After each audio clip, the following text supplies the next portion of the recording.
Bom, eu tinha uns 16, 17 anos, eu estava no segundo ano do ensino médio e ele estudava na mesma escola que eu. E a gente acabou participando de um mesmo projeto que tinha na escola, que era no horário inverso, né, da sala de aula.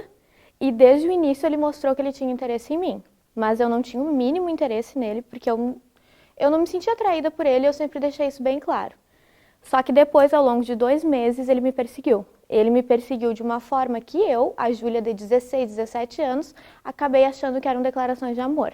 Ele me levava presentes, poemas, me esperava na porta da sala de aula, me fazia origamis. E isso aconteceu durante 2 meses, até o momento em que eu falei, tá, eu vou ficar com esse menino, né? Vai ver, ele é uma pessoa legal, ele gosta mesmo de mim. Eu nunca tive isso, eu nunca tive uma pessoa que realmente demonstrasse tanto afeto por mim. E a gente ficou. O grande problema é que a gente se via todo dia, porque a gente estudava na mesma escola. Então a gente acabou ficando todo dia, e aquilo acabou se tornando muito próximo até que de repente a gente estava namorando. E no início era aquilo, né? Era amorzinho, era aquele início de relacionamento que pra mim era um conto de fada, pra mim que nunca tinha tido nada. Tinha tido no máximo ficado com os caras aleatórios que nunca demonstraram interesse por mim, ele demonstrava muito interesse por mim. Até um momento em que esse interesse começou a ser um interesse que foi um pouco mais além. Eu lembro que pra mim, eu acho que pra muitas meninas, o ciúme sempre foi visto como uma parte normal da relação. Se tu tem ciúmes, tu ama, não é? E pra mim era assim, eu tinha ciúmes dele, ele tinha ciúmes de mim e eu achava que isso era completamente normal. Do tipo, não, tu não vai ver futebol com os teus amigos. Daí ele me falava, tá, então tu não vai sair com tal amigas. Só que depois de um momento eu comecei a perceber que aqueles ciúmes, aquela obsessão, ela era muito unilateral. Porque ele saía com os amigos dele. Já eu, quando eu ia nas festas com ele, e eu acho que foram os primeiros sinais que eu notei que tinha alguma coisa muito errada, se eu fosse numa festa, festas essas que eu só ia por ele, porque eu odiava o ambiente, se eu olhasse para o lado, ele me chamava de vagabunda. Porque eu estaria procurando alguém para trair ele. Eu tinha que andar com a cabeça abaixada, metaforicamente, fisicamente, quando eu estava do lado dele. Então, eu comecei a ver, mas eu comecei a justificar. Porque muitas vezes a gente tenta justificar que aquilo é normal. Ah, eu também sou ciumenta, então tudo bem ele ser ciumento comigo também. Isso é amor, isso é a forma dele mostrar como ele me ama.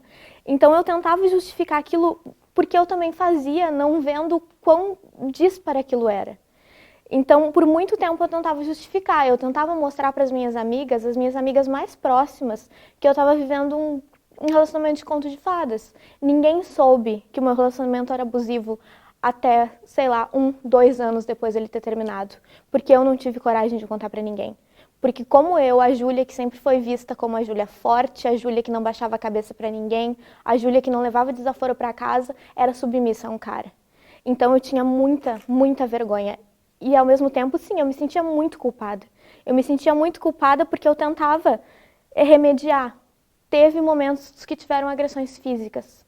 E eu pensava, se eu revido, se eu dou um tapa nele, se eu puxo o cabelo dele, se eu arranho dele, ele ok. Só que ele era um cara com quase 2 metros de altura. Então, aquelas agressões nunca poderiam ser iguais. Eu nunca deveria ter pensado em algum momento que aquilo poderia ser considerado uma coisa igual. Teve um momento que pra mim foi um momento bem forte, foi uma vez que eu fiquei braba por alguma coisa, porque eu passava os fins de semana na casa dele, né? Os fins de semana que eu passava mais chorando que sorrindo, e achava que aquilo era um relacionamento bom. Então teve um fim de semana que eu passei na casa dele que eu xinguei ele de alguma coisa, acho que eu chamei ele de corno. E como ele tinha a certeza absoluta que eu traía ele com qualquer pessoa que passasse na minha frente, ele me deu um chute. Ele me deu um chute na minha perna, que eu fiquei com dificuldades para andar e que eu fiquei com ela roxa por muito tempo. Mas eu continuei naquele relacionamento. Eu não sei como, eu sei como na verdade, porque eu não sabia para onde sair. Eu não tinha forças para sair porque eu não tinha ninguém. Eu não tinha ninguém porque ele me afastou de todo mundo. Porque as minhas amigas não prestavam, a minha mãe, eu deixei de falar com a minha mãe. O meu irmão, que hoje tem 15 anos, é um dos grandes amores da minha vida, até ele ter a determinada idade, eu não cheguei perto dele, porque o meu ex-namorado me afastava dele. Então, quando eu estava no 3º ano do ensino médio, eu pensei, Eu pensei que eu tinha forças de sair disso. Eu comecei a fazer um cursinho e eu vi que tinha gente que namorava e era diferente. Eu comecei a conhecer novas pessoas e eu dei indicativos que eu iria terminar com ele. O que ele fez? Ele ameaçou que ele ia se matar. Ele se automutilou. Ele fez eu ficar com ele por pena. Só que isso a gente já estava há um ano e pouco. Eu fiquei porque realmente eu tinha apego. Eu não sei se um dia eu senti amor pela pessoa que ele é. Eu acho que eu senti amor pela ilusão que eu fiz dele naqueles primeiros momentos. Mas eu tinha medo de ser culpada por uma pessoa se matar por minha causa. Então eu resolvi, não, vou dar mais uma chance. Aquela chance que a gente ouve todo dia. Ai, a gente consegue recuperar aquele cara. Ai, a mulher vai lá e ela consegue recuperar aquele cara que não presta. Basta esforço. A gente ouve isso sendo romantizado todo dia e até hoje as meninas caem nessa mesma ladainha. Então eu achava que ainda tinha solução e isso era um ano e pouco. Eu fiquei 3 anos e pouco com ele, 3 anos e meio sofrendo abuso.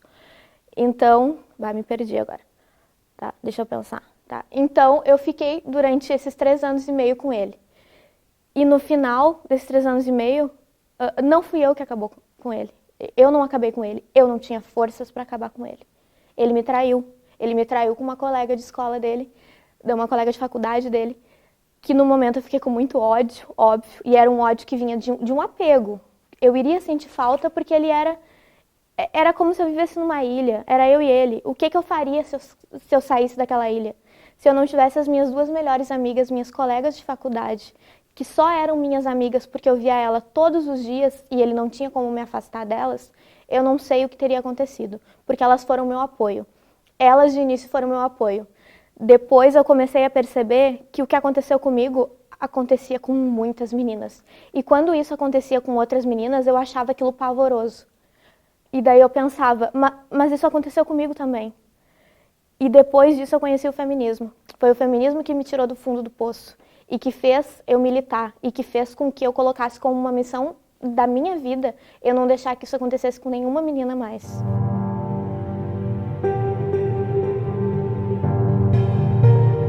Eu conheci ele numa festa.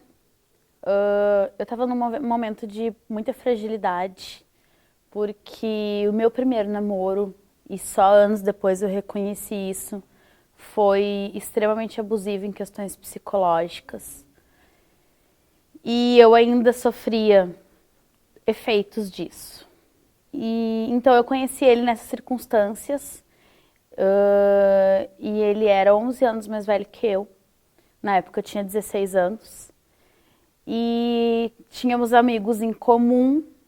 E ele já chegou me cercando, dizendo que eu era muito bonita, me pediu para me levar em casa, me levou até o portão, me roubou um beijo e queria me ver de novo. E eu não me sentia exatamente confortável com aquela situação, porque na verdade eu não me sentia atraída por ele em nenhum momento. Mas houve uma certa pressão em termos de, nossa, eu não vou conseguir alguém que me queira. Existia essa espécie de gaiola psicológica em que eu me encontrava.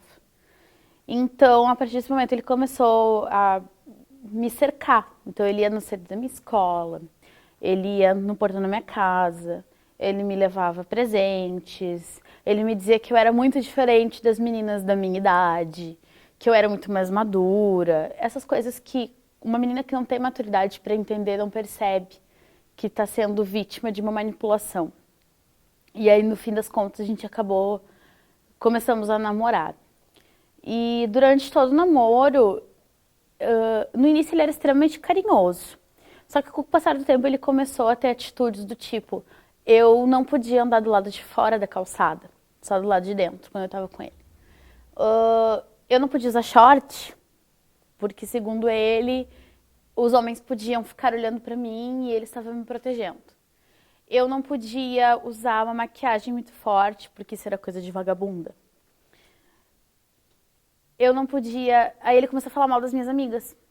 As minhas amigas eram más companhias, as minhas amigas não prestavam. Aí a primeira relação de abuso que teve, o primeiro sinal de abuso que teve, que eu não percebi, foi quando uma amiga estava de aniversário, fez 15 anos, e ele não foi convidado para a festa, porque o número de convidados já estava estipulado há muitos meses. E eu falei para ele que eu iria na festa, mesmo sem ele, e ele disse que se eu fosse, ele ia terminar comigo. Eu falei, ok, então tu termina comigo. E fui na festa igual. E a partir daquele momento, essas coisas começaram a ficar mais recorrentes. Então, ele me dizia que essa minha amiga não prestava, que essa minha amiga me influenciava contra ele. Consequentemente, as outras meninas, que eram do meu grupo de amizades, também, ele começou a me proibir de ver elas. Eu não acatei, só que eu omitia que eu via elas. Eu não podia sair com as minhas amigas. Ele chegou a dizer que eu deveria trancar a porta para me trocar em casa, porque o meu irmão poderia me ver e pensar em mim de uma maneira sexual, que é um absurdo. Ele brigou com a minha mãe, chamou minha mãe de vagabunda, pelo simples fato da minha mãe ser mãe solteira. E aí as coisas foram crescendo e foram adquirindo um peso que já estava quase fora do meu controle. Então a minha mãe conheceu o meu padrasto, veio embora para Santa Maria e eu vim junto. E uma semana depois que eu vim, ele veio e me buscou. E eu fui, porque eu achava que aquilo, na minha imaturidade, eu achava que era uma prova de amor. E eu acabei indo morar com ele. E eu percebo hoje que o primeiro indício que eu deveria ter fugido foi exatamente esse, porque foi um sentimento de posse que fez ele vir atrás de mim.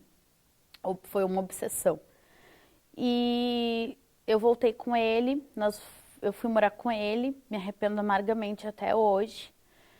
E eu só percebi de fato que era um relacionamento abusivo e que eu precisava sair daquilo no dia em que eu estava estudando para o vestibular e ele chegou e perguntou o que eu estava fazendo. E eu disse, eu estou estudando porque afinal de contas eu estou em ano de vestibular. E ele olhou para mim e falou, não, tu não vai estudar, porque mulher minha não estuda nem trabalha. E aquilo foi um soco no meu estômago. E ali eu percebi que precisava terminar, porque eu sempre priorizei os meus estudos e a minha vida intelectual.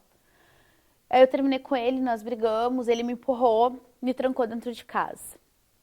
Saiu para trabalhar, passou a madrugada fora, liguei para ele, ele disse que estava jogando videogame com os amigos. Eu passei a madrugada inteira chorando. Eu não me recordo exatamente assim a situação, mas eu sei que eu liguei para uma amiga, o pai foi e me resgataram, enfim, da casa porque eu não tinha como sair. E uma semana depois disso, que aí definitivamente terminei com ele me esperou na saída da escola.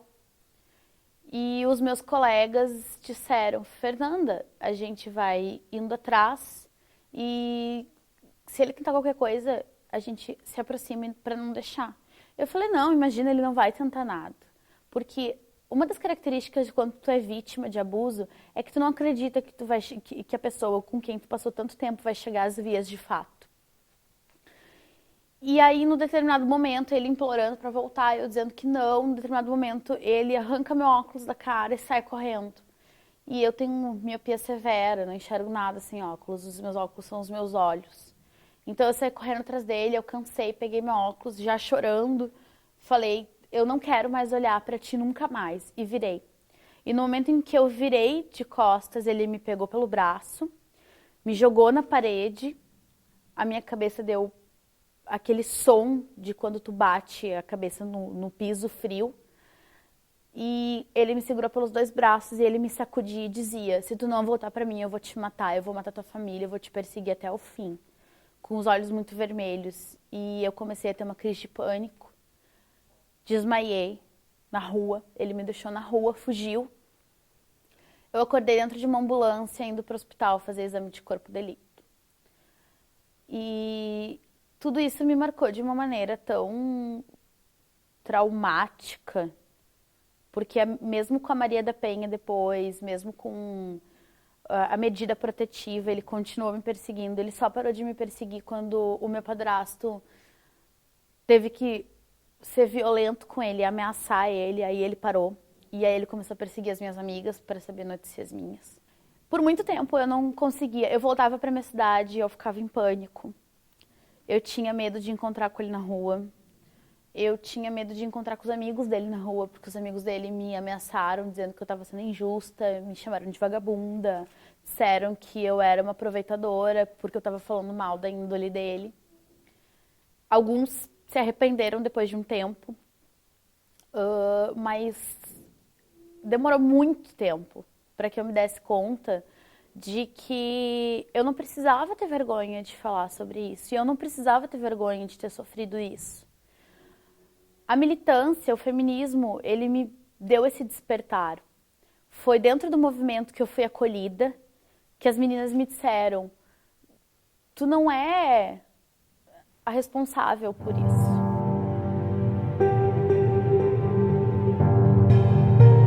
A gente era colega no ensino médio. Eu tinha 16 anos quando a gente começou a ficar. E no início foi uma ficante normal. Não tinha nada demais, assim, a gente tava ficando. E eu não gostava tanto dele, assim, mas eu gostava de ficar com ele. E ele gostava bastante de mim. Então achei que valia a pena ter um relacionamento com ele. E daí, dali uns meses, a gente começou a namorar. Quando a gente já estava entrando no 3º ano.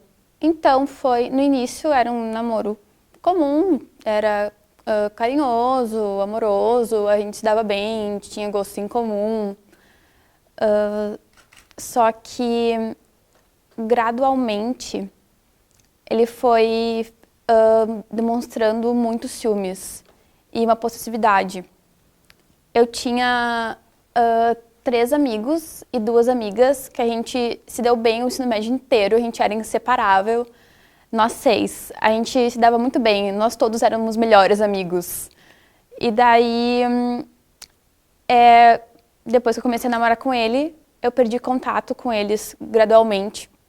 Ele tinha ciúmes, a gente era da mesma sala, então a minha amiga, que a gente sempre fazia trabalho junto desde o primeiro dia de aula do 1º ano, ele não deixava mais que isso acontecesse, que eu estava preferindo ela a ele. Daí eu tive que falar para minha amiga: desculpa, eu não vou mais poder fazer trabalho contigo, porque agora tem que fazer trabalho com ele. E é óbvio que ela achou absurdo e ficou muito brava, e eu não tiro a razão dela. Mas daí eu fazia os trabalhos com ele e tinha os meus amigos homens, ele tinha ainda mais ciúme. E eu não tinha mais quase nenhum contato com eles, tanto que quando estava mais ou menos na metade do nosso namoro, eu terminei com ele, porque eu queria tentar retomar essa relação que eu tinha com meus amigos. E durou uma semana até ele voltar e pedir uma segunda chance. E eu, dei a segunda chance, porque ele prometeu que ia ser diferente, que ele não ia mais ter aqueles ciúmes horrível e que eu ia poder conviver com meus amigos. Mas é óbvio que não foi assim. E dali um curto tempo, já voltou todo aqueles ciúmes de eu não poder conviver com os meus amigos. E quando chegou no final do ano, até antes do final do ano, eu já não tinha mais nenhum amigo de todo o meu ensino médio.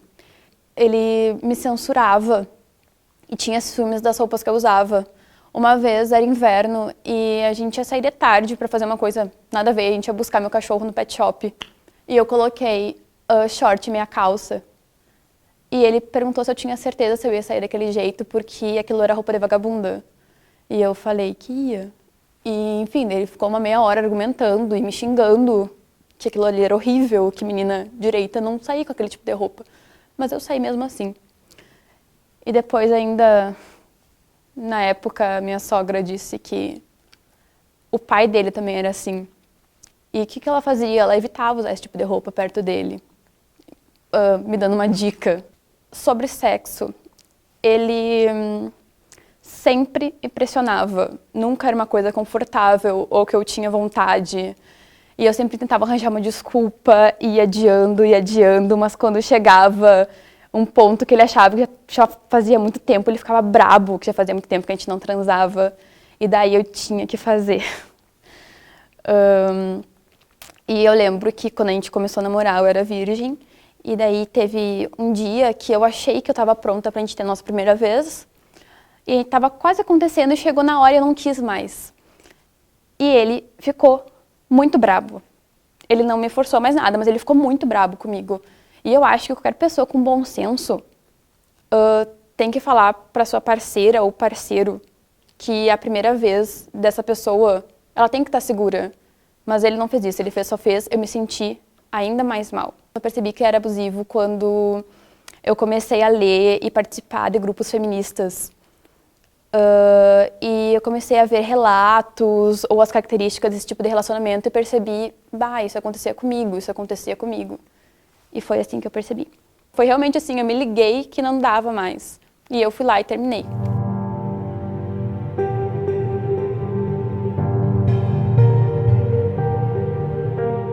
Violência, primeiro, acho que é interessante falar que ela se configura por um abuso de poder, né? E quando se coloca a pessoa que é violentada num lugar de coisa, né? Então a gente chama de coisificação de uma pessoa, né? Bom, o abuso físico, ele configura qualquer tipo de agressão ao corpo da pessoa, né? Então ele é, como é que a gente pode dizer, ele é facilmente visível, né? Embora alguns tipos de abuso físico e de violência física são feitos por pessoas que têm, às vezes, cuidados, como, por exemplo, usar, sei lá, toalha molhada, enfim, coisas que não apareçam no corpo, né? Mas, de alguma forma, eu acho que o que diferencia ele de uma violência psicológica é que ele vai, né, aparecer no corpo. O abuso psicológico, ele, embora pareça muito mais sutil, ele pode ser muito mais profundo, digamos assim, do ponto de vista da subjetividade de uma pessoa. Porque a pessoa, às vezes, acha, por gostar de alguém, que ela merece aquilo, né? E que ela é merecedora daquilo que a pessoa diz dela, né? Então, e isso, bom, configura nos relacionamentos, vem às vezes nas próprias famílias, vem desde criança nas próprias famílias, na escola também, né? E que vai se naturalizando a ponto de a pessoa acreditar que ela merece aquilo, né? Vive numa sociedade em que as pessoas se acham donas umas das outras, né? E com o tempo essa questão dos ciúmes se naturaliza a ponto também, né, de que o outro diz com quem eu tenho que me relacionar ou não, quem podem ser os meus amigos ou não, e aí vai fechando, né, digamos assim, um círculo. E a ponto de que também a pessoa acredita que ela não tem realmente, ou não consegue sair daquilo, né? Aí a gente pode dizer que também, nesses casos, a pessoa é psicologicamente dependente do outro, né? E se configura a ponto de não questionar.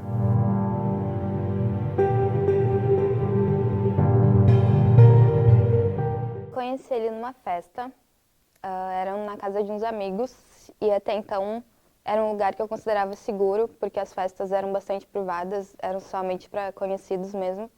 Mas naquele dia a gente resolveu fazer um festival e a gente chamou várias bandas para tocar, enfim. Então tinha muita gente, era o espaço mais limitado mesmo, né, do que se refere à presença. Então eu conheci esse cara quando algumas bandas estavam tocando, a gente estava curtindo o show. A gente conversou um pouco e depois eu fiquei com ele. E ainda no momento da festa ele perguntou quantos anos eu tinha e eu respondi que eu tinha 16 anos. E eu perguntei a idade dele também. E ele me respondeu que tinha 30. Desde então a gente continuou ficando. Eu não entendia muito bem o que estava acontecendo, como essas relações amorosas, afetivas, sexuais, elas se davam, porque eu acho que é uma realidade de muitas mulheres negras esse preterimento nessas relações afetivas. Então, de certa forma, mesmo a relação sendo abusiva, eu fiquei feliz por ela acontecer, porque eu tinha a ideia de que eu poderia ficar sozinha o resto da vida. Então, a gente continuou a sair durante um tempo. Eu costumava frequentar bastante a casa dele, mas a gente não se encontrava em lugares públicos. E ele me chamava muito para ir na casa dele para fazer sexo mesmo. E eu tive algumas experiências com ele, as primeiras, eu poderia dizer. E eu, depois de um tempo só, que entendi que essas experiências eu tive porque eu fui coagida, não exatamente era uma vontade minha. E isso se dá muito pela visão de que ele tinha de que as mulheres negras, enfim, são mais quentes, que as mulheres negras aguentavam mais coisas, aguentavam determinadas práticas que mulheres não negras não faziam. A maneira como eu saí desse relacionamento abusivo não foi exatamente por uma questão de ponderamento, porque eu só fui construir isso muito tempo depois. Mas teve o acontecimento de que eu fiquei grávida e aí eu só descobri porque eu sofri um aborto espontâneo. E então eu contatei ele porque eu achava que eu deveria fazer isso e também porque eu precisava de um suporte necessário que os meus pais, eles não poderiam me dar. Ele não ficou muito surpreso, ao meu ver, mas ele falou que ele me ajudaria. E eu fiquei esperando essa ajuda e ela nunca chegou. E ele parou de retornar as minhas mensagens, as minhas ligações. Nas redes sociais, ele simplesmente começou a me ignorar. E eu saí dessa relação abusiva porque um tempo depois ele colocou que estava em um relacionamento sério no Facebook com uma mulher branca que agora ele apresenta para a família, agora ele anda de mão dada na rua e que ele chama de namorada, que ele não trata como ele me tratou. Eu só fui entender que esse relacionamento era abusivo quando eu entrei para um coletivo de mulheres negras e a gente trocou muitas vivências a respeito disso. Praticamente todas as meninas negras que eu conheci nesse espaço, elas tinham passado, né, por um relacionamento abusivo da mesma maneira que eu, em que elas e nós, né, na verdade, não éramos boas o suficiente para sermos apresentadas para famílias, não éramos boas o suficiente para sermos apresentadas para a sociedade como uma possível namorada. A gente só era boa o suficiente para ficar dentro de casa e para ter relações sexuais, na maioria das vezes, de forma coagida mesmo, com um sentimento ou com muita pressão.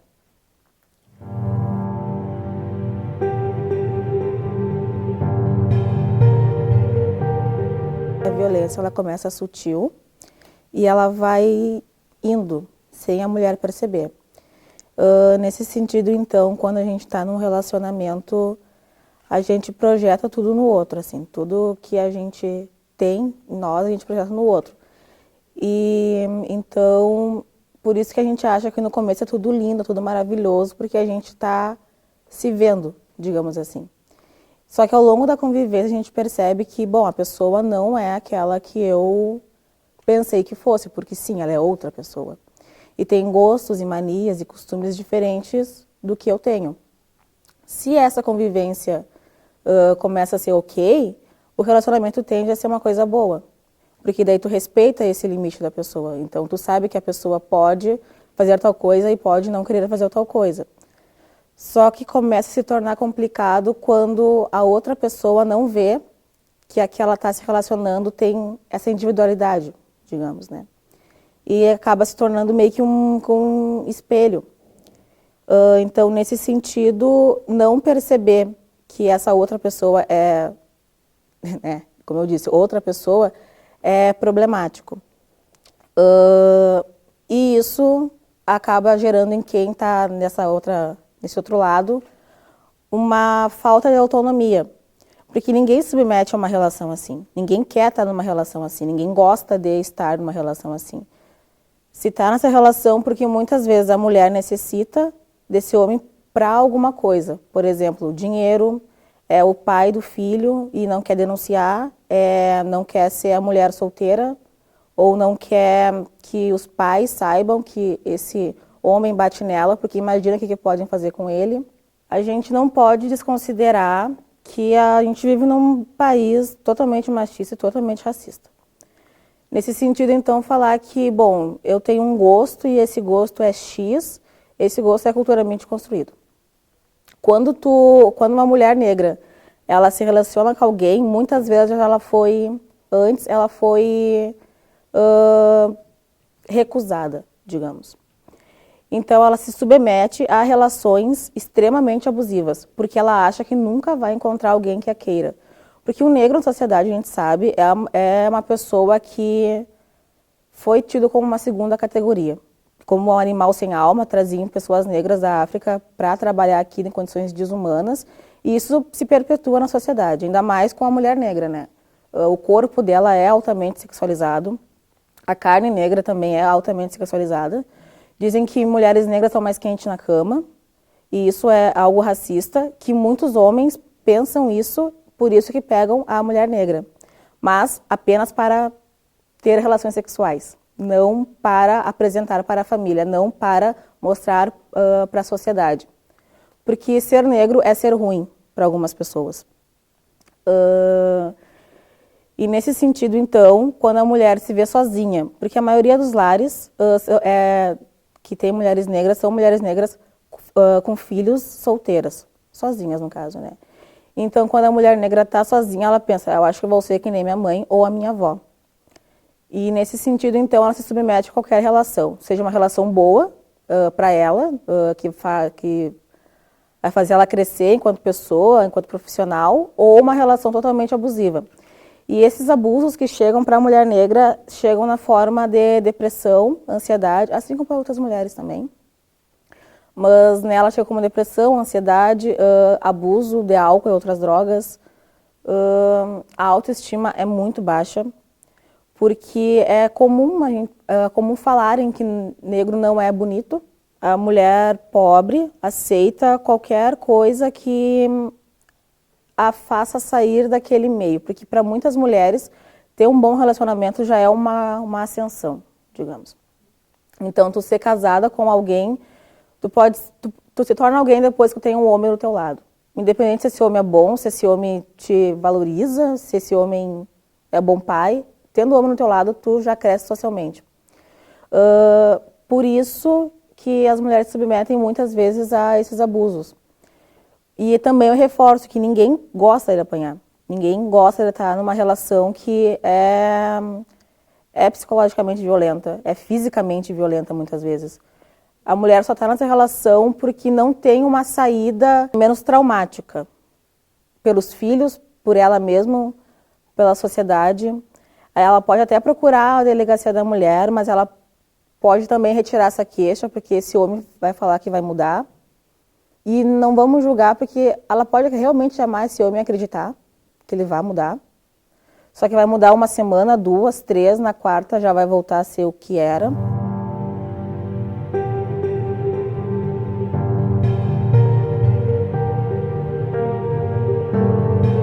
A gente se conheceu em um momento que eu estava muito empoderada dentro do feminismo, dona de mim, e eu fazia tudo que eu queria. Eu ia em muitas festas, eu me sentia muito feliz, muito dona do meu corpo, dona da minha sexualidade. E dentro disso, ela apareceu para mim em algumas festas como uma pessoa assim também. Como uma pessoa que sabia o que queria e que estava muito interessada. E de fato ela estava. Ela chegou em mim em diversas festas. E isso para mim era uma coisa um pouquinho nova, porque mesmo que eu ficasse com muitas pessoas, eu não tinha isso de ser recorrente, de uma pessoa vir atrás de mim mais de uma vez. E ela demonstrou interesse em diversas festas diferentes, me abordou, a gente ficou. E chegou um momento que ela olhou para mim e disse, e perguntou quando é que a gente ia além disso, quando é que a gente ia realmente partir para o lado sexual.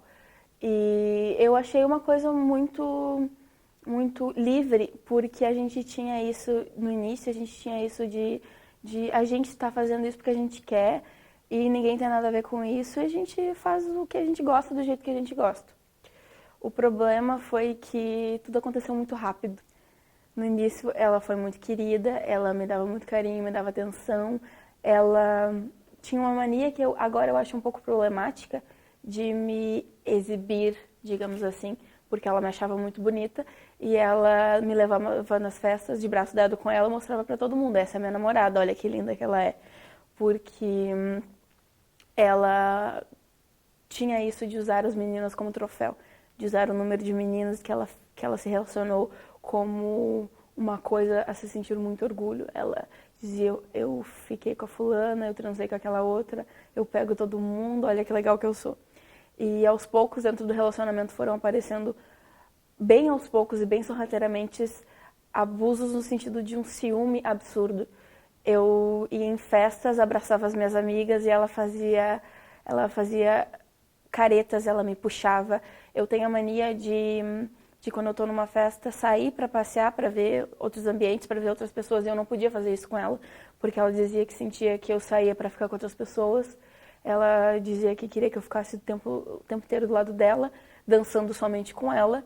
Eu não podia sair com as minhas amigas sem avisá-la antes. Eu tinha que dizer exatamente onde eu estava indo e o que eu estava fazendo. E a partir do momento em que ela começou a me limitar e as minhas amigas começaram a perceber isso e tentar me alertar, ela começou a me afastar delas também. Começou a falar que elas não eram boas pessoas, que elas estavam arruinando o nosso relacionamento. Começou a dizer que eu tinha outros amigos com quem eu podia me relacionar e que não eram tóxicos para nós. Ela começou a tentar me afastar das pessoas que faziam eu ver que aquilo não dava muito certo. Ela chegou ao absurdo de me manter com amigos delas que tinham um histórico de assédio de meninos e ela, por achar ele uma pessoa muito interessante, ela ignorava os assédios dele para cima de mim e para cima das outras meninas, das outras amigas dela. A partir do momento que eu comecei a ver que aquele relacionamento era tóxico e que eu tinha que sair dele, ela disse ok, mas ela continuou me cercando, continuou me fazendo mal, porque ela sabia que eu gostava dela, ela sabia que eu achava que eu tinha um carinho por ela, e ela começou a fazer uso da ferramenta de fazer com que eu corresse atrás dela, porque ela ficava com muitas meninas, mais pro final, e esfregava na minha cara. E ainda assim, quando eu ficava com outras pessoas, quando eu ia em festas, quando eu ia com as minhas amigas me divertir, ela me ligava, ela me xingava, ela dizia que eu não tinha o direito de fazer isso, porque eu era dela. E ao mesmo tempo, ela ficava com todo mundo, se relacionava com todo mundo, não tinha vergonha nenhuma de dizer isso pra mim, de esfregar isso na minha cara, pra deixar bem claro que eu não era a única, que eu não era importante. Mas pro fim do relacionamento, eu comecei a me desesperar, porque ao mesmo tempo que ela estava ali, ela não estava, ela não me dava atenção. E ela fazia eu me sentir como se eu não fosse merecedora dessa atenção, como se todas as outras fossem melhores que eu. E através disso eu comecei a ter algumas atitudes de realmente pedir atenção através de algumas ações minhas que eram com o único objetivo de realmente dizer, por favor, olhe para mim porque eu tô aqui. A partir disso, ela começou a dizer que eu era louca, ela começou a dizer que eu tinha problemas psicológicos, começou a dizer que as minhas ações não eram de uma pessoa normal e que eu precisava me tratar. E a partir disso ela entrou em contato com a minha mãe, com a minha família, colocou a minha mãe contra mim, dizendo que eu tinha um problema, dizendo que eu precisava de tratamento. Ela fez a minha mãe se voltar contra mim, eu tive uma briga muito feia, porque ela fez a minha mãe acreditar que a boazinha na história era ela, e que eu precisava muito de tratamento, porque eu era uma louca que precisava de atenção de todo mundo, e que ela sempre tinha feito o melhor para mim, que ela não merecia isso. Então ela me causou uma pressão psicológica no sentido que eu fui completamente empoderada, completamente dona de mim, incluída num círculo de amizades feministas maravilhoso. Ela me fez cair disso para completamente duvidando de mim mesma, duvidando das minhas amigas que me apontavam os defeitos dela. Ela criou em mim uma mentalidade que me fazia justificar todas as coisas erradas que ela fazia. Ela me fez realmente acreditar que não havia um problema entre nós, que o único problema era eu. Eu percebi que meu relacionamento com ela era abusivo quando eu me afastei, quando ela começou a namorar outra menina. E eu me afastei, eu parei de ter contato com ela e eu me livrei dessa influência que ela tinha sobre mim e comecei a ver as coisas com mais clareza. Voltei a acreditar nas minhas amigas, que no final de contas querem o melhor pra mim.